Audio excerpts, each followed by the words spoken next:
Good morning. I recently spoke with the leader of an organization who told me he was having a hard time finding great talent. And I asked him what he was doing differently, and he responded, that's just it. We're doing what we've done for so long, and it's always worked great for us, and it's not right now.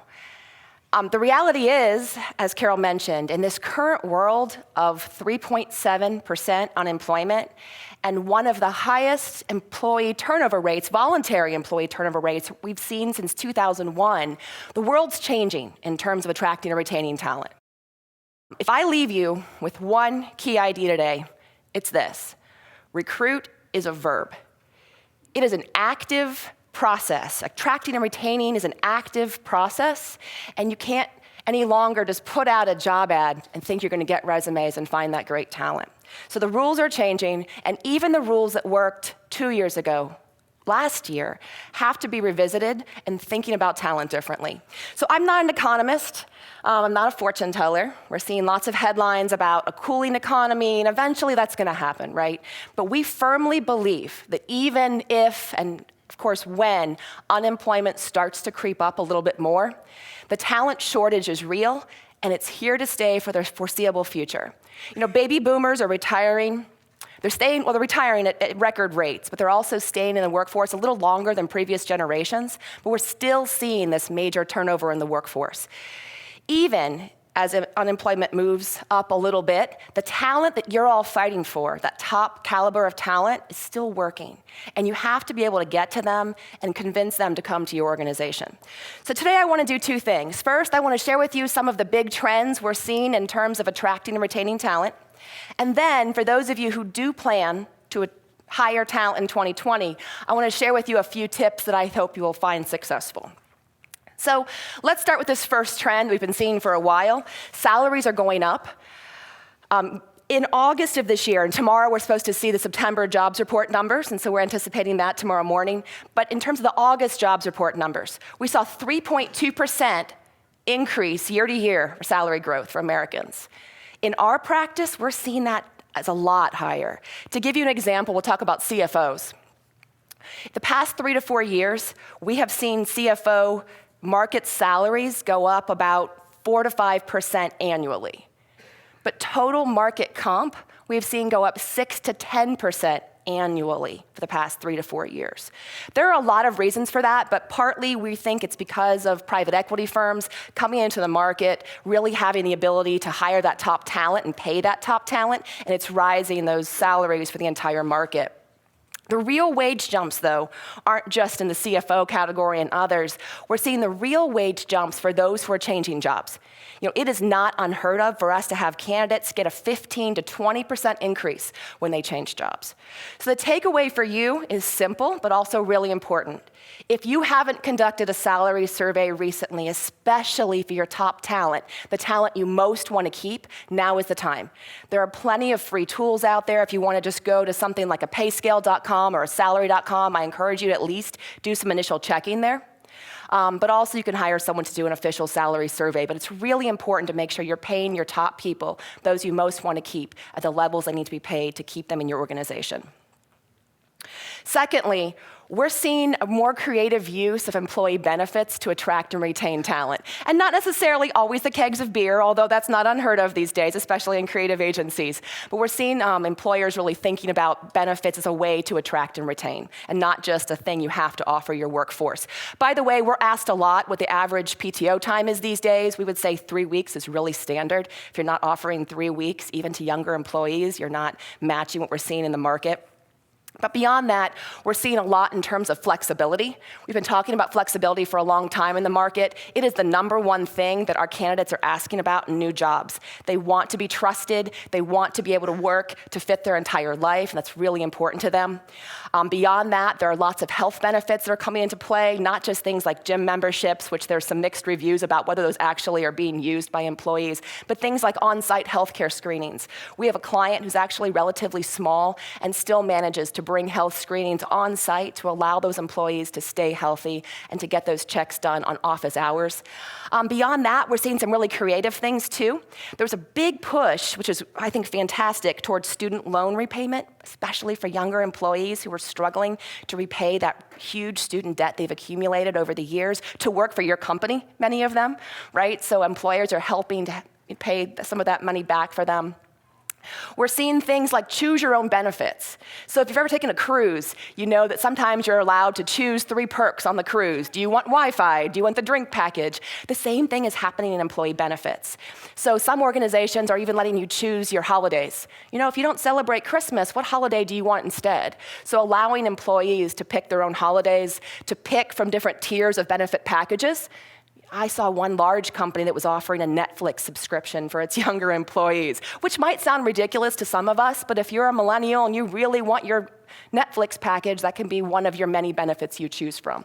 So that's becoming more of the thing. There's one organization in town that has a very young male workforce, and one of their perks is they can lease vehicles through a local car dealership, and then when they want to, they can switch those vehicles out and get something different for the weekend, which again, might not sound like something you're interested in, but they know their workforce, and they know that attracts them. So why not offer the perks your employees want versus the perks that you think your employees want? So the takeaway here is, what do your employees want? Have you asked them recently? You know, what gets them excited? What are the small perks you can offer that don't have to cost you a lot, that can still be beneficial to them? You know, some employers give you your birthday off. It doesn't cost you necessarily anything except a day of their time, but it's something that's goodwill that you can offer as a small company that might make them feel better. So there's a whole host of these benefits. We are seeing counteroffers becoming a bigger issue in the marketplace than we have before. 4 years ago, there was a statistic that 78% of financial professionals said they would never extend a counteroffer, just 4 years ago. Last year, only 39% said they would never extend a counteroffer. You know, so we're seeing that the resistance to counteroffers is definitely down, and that's because sometimes if you were really opposed to that concept, now you're suddenly losing your top talent and you can't afford to go out and hire new talent. So you want to do what you can to keep the employees you have. The challenge, though, is that employees who take another offer, who were already employed and were looking for something else, were unhappy. So when you extend a counter offer, you are paying to keep an unhappy employee. You know, think about it that way. Your takeaway here is you really need to figure out who's at risk of leaving. And you can't always know that, but I bet you have some inkling as to who might be unhappy. And do what you can up front if you want to keep these individuals to make sure that they are getting what they need to be happy and productive. You know, I talked to someone recently who was looking for a new role. And he was looking for 2 reasons. First, he felt like his manager was not supportive, was not encouraging, didn't value his work. And secondly, he had asked several times for a raise that was at market value, and he was told, we don't have it in the budget. So after a while of feeling unappreciated and underpaid, he found a new role. He got a new job, went to his supervisor and said, I'm leaving. And you can imagine what happened. The supervisor said, you can't leave, we need you. And secondly, how about we give you some more money? He took the counteroffer. And I don't know what happened, right? But Harvard Business Review, so many sources would say 50% of employees who take the counteroffer leave within 1 year. You've heard this statistic before. So again, his company paid to keep somebody who was really unhappy for a long period of time. Now, will his supervisor recognize this and keep him at market salary for the foreseeable future? Will his supervisor realize that he wasn't great at appreciating this employee and change his ways? Maybe, but probably not. So what's going to happen is they've paid to keep him another year, and he'll go out again and interview on company time and find a new role. So you really need to step back and think about who you most want to keep and what it is that they want. It's not always money. It can just be appreciation. It can just be great feedback. It can be new opportunities within your organization. You know, maybe you can't offer them a promotion, but can you find a new project for them to work on? Maybe it's a cross-disciplinary project they can work on and get some new experiences. Maybe it's encouraging them to join an outside board where if they're a marketing person, they're not doing marketing, they're doing something totally different to build new skills and bring those into your organization. So what can you do to help them develop and help them progress within your own organization? That ties into this idea of coaching, and we've talked about some of this morning.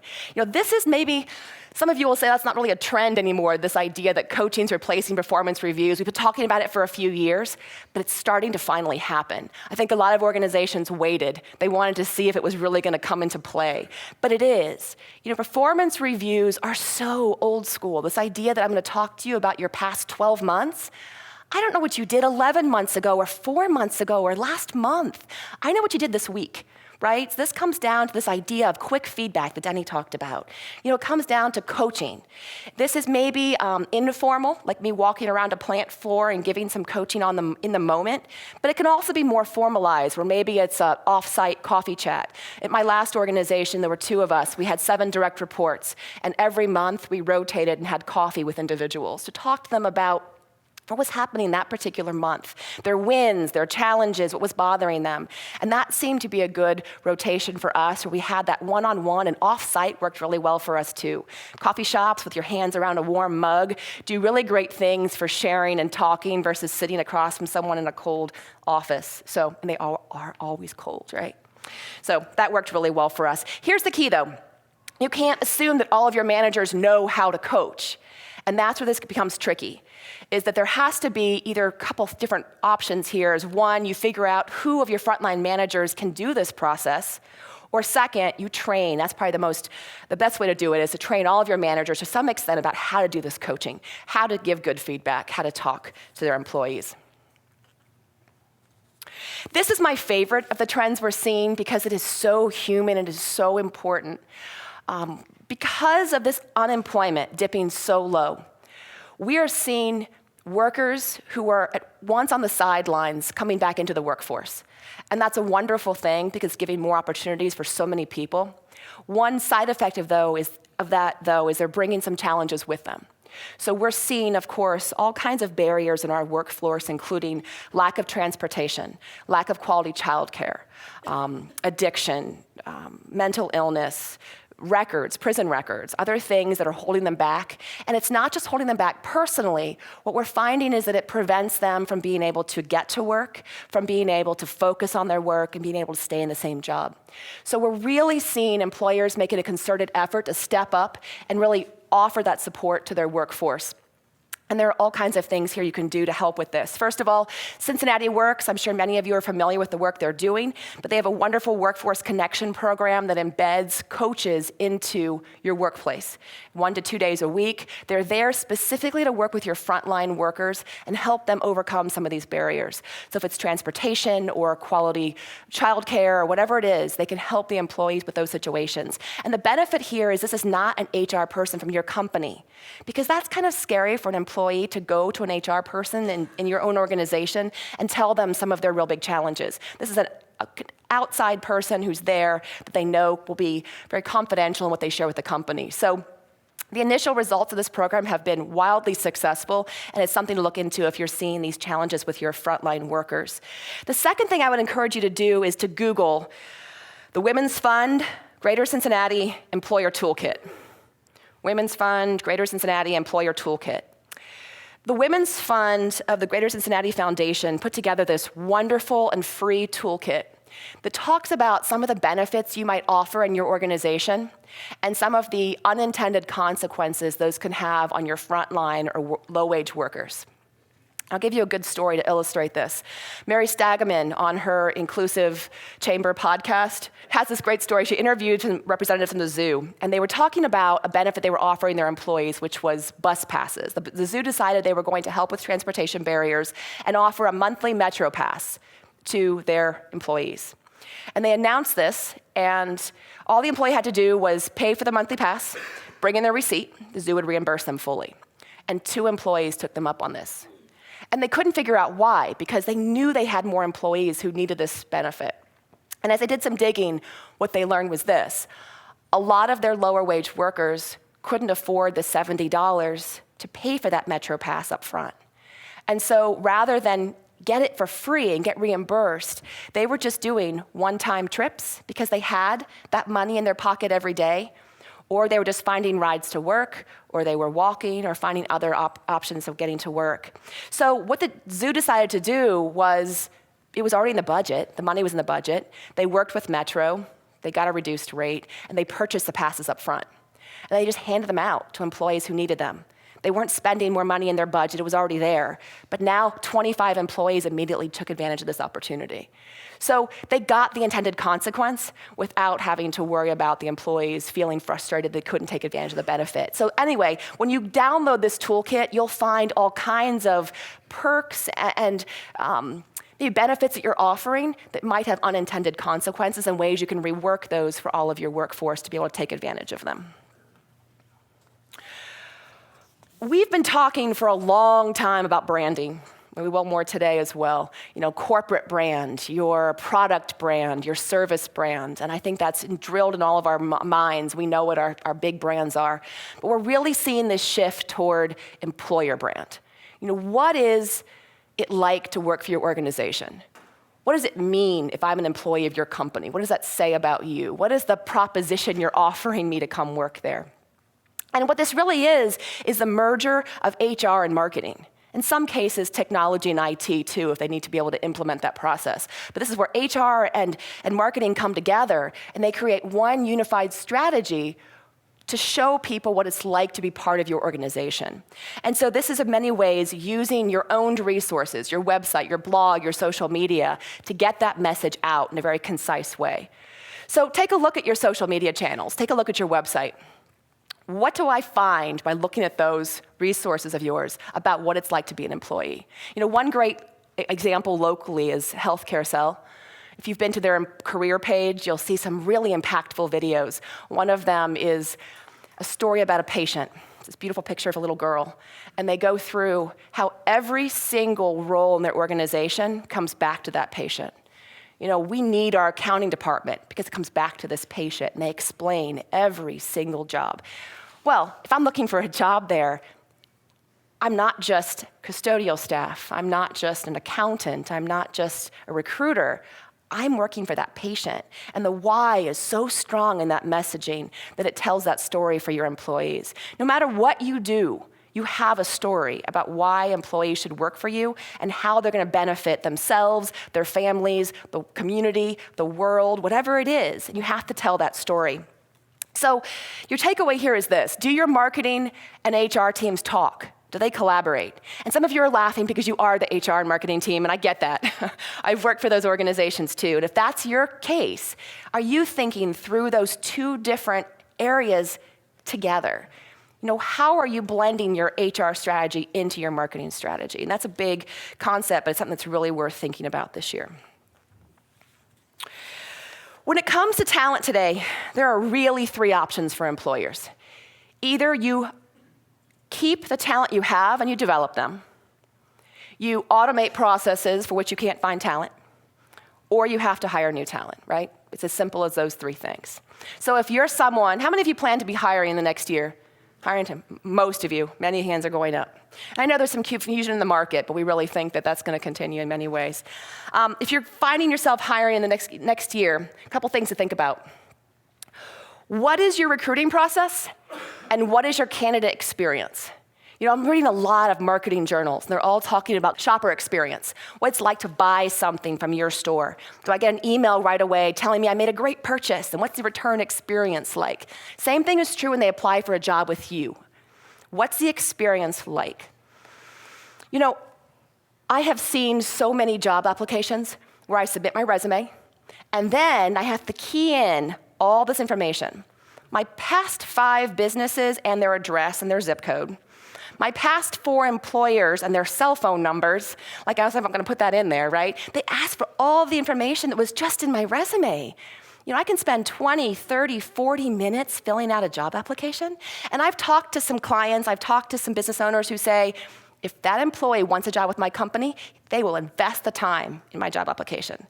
That's old school thinking. They will not. They have plenty of options. Look, we live in a world where I can buy anything, almost anything in the world on Amazon with one click. Just last week, McDonald's, did you hear this? McDonald's announced you can start the job process through Alexa. I can ask Alexa to help me get a job at McDonald's. Hopefully nobody has Alexa on right now. The world is not moving toward longer applications to show grit. It's moving toward making the process faster and easier and not wasting the candidate's time. So a long job application is not where you show grit. It's in the interview process where you can bring that out, but not up front. So here, if you haven't applied for a job on your own website in the past year, it's time to go apply for a job. And let's see what happens. Do you get a response email after you apply? Is there a follow-up call? Now, they're not going to call you and turn you down for the job, hopefully. If they do, that's a whole nother story. But, what is the process like when you apply? Is it easy? For every click you make in a job application, you lose people. So make it a streamlined, easy process. You have to sell. The old mentality says the candidate will sell himself to me. And that is still the case. Candidates have to sell themselves. But it's on you to sell your organization too. And that starts all the way up front with your branding. What's it like to work there? I'm selling you on why you should apply for a job in my organization. But I have to be able to articulate why I'm in business and why you should work for me. And that should come through your social media, through your website, through all your testimonials. And then in the interview process, I'm still working to sell. So think about that too. You cannot have 85 must-haves in your job descriptions. I have literally seen job descriptions in the past year that are 5 pages, 10 pages, almost 14 pages. The longer the job description, the more you weed out really talented applicants who think, I don't have 14 pages of those qualities. So you really need to think about what are your top must-haves. When we see the interview process kind of slow down, it often comes down to people aren't applying because they don't think they have the qualifications there. It comes down to it not being a priority for hiring managers, or it comes down to the salary, the comp not being quite adequate. But focusing on your must-haves is one way to get the process moving. And then move quickly. We always say top talent has options. You are not the only organization out there, and even if you're a dream organization for them, one of the biggest turnoffs for candidates is wasting their time. In fact, the number one reason candidates self-select out of the market, out of a job application process, is because you've wasted their time. And they don't want to leave work to go on 7 interviews in a month. They can't do that. So find that top talent and move fast to lock them in, or you're going to lose them. Ultimately, it comes back to the beginning. Recruit is a verb. You have to think about actively finding the right talent and bringing them to your organization, but it's not a passive process. It's not the old days of putting an ad out in the Sunday paper and just waiting for the resumes to come in. It's looking for talent, it's finding them, it's grabbing them even if you don't know you need someone yet, because you know you're gonna need them later, but it's a very active and engaged process. So good luck to you. I'm always happy to grab coffee if you wanna talk more, but I appreciate your time this morning.